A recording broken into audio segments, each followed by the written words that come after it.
one thing to keep in mind as we begin to move forward is you're probably familiar with these abbreviations, right? BC and AD, right? Before Christ, and a lot of people think this stands for after death. It does not.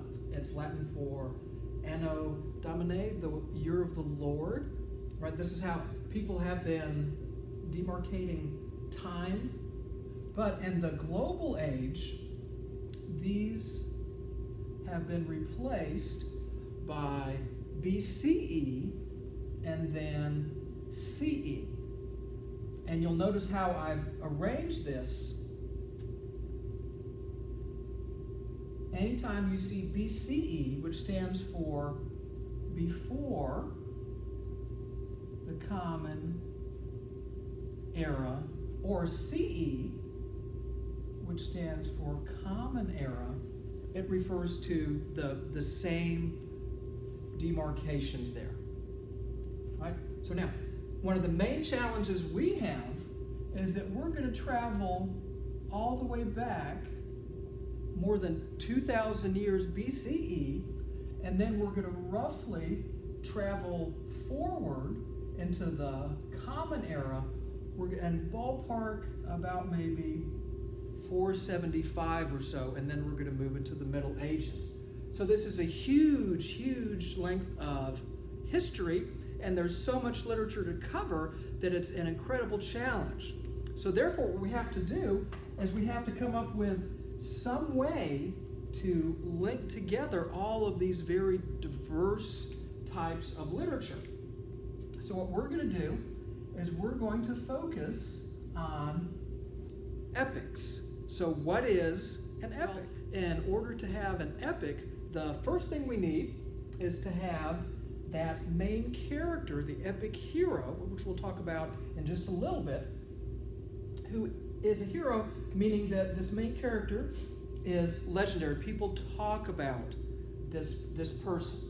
Oftentimes, the epic hero is divine and interacts with different deities, right? So this is the first thing that we need, the first characteristic of an epic, is having the epic hero. Then, the second, this epic hero accomplishes feats that we simply could not do, right?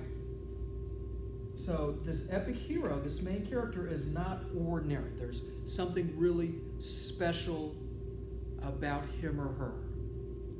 Then, the next one is that epics have a vast setting, meaning that we're going to travel across different lands and even sometimes different worlds. We might descend into the underworld, say for example Hades or hell, or we might travel to paradise, to heaven, right? So there's all of these different settings that are tied up in these epics as well. In addition, epics have supernatural aspects, right? So in other words, when we think about the word supernatural, right, there's the natural world, natural aspects that we're familiar with every day. Then there's supernatural. Super literally means above or beyond. So these are aspects of life that are above or beyond the natural. For example, magical creatures, right, like a cyclops, a big monster with just one eye in its forehead. Or another example of supernatural aspects would be a talking serpent, right? Or angelic beings, right? So these would be different instances, different examples of supernatural aspects. So again, another characteristic of the epic.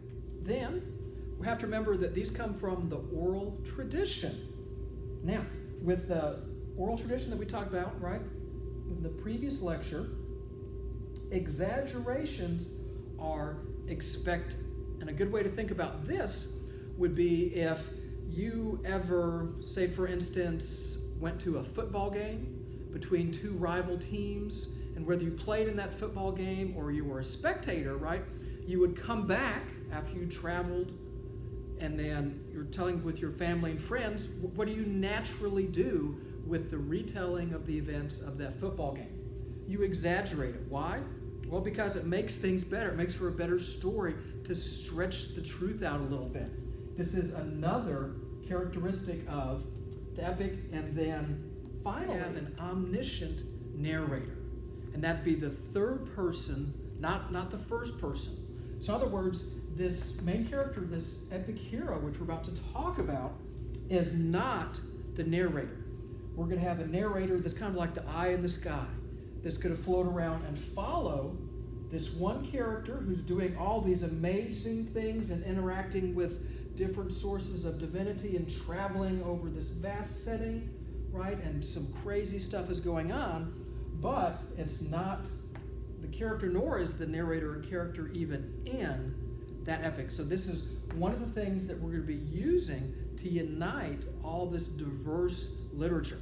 So now let's talk more about this main character, this epic hero, in the next lecture.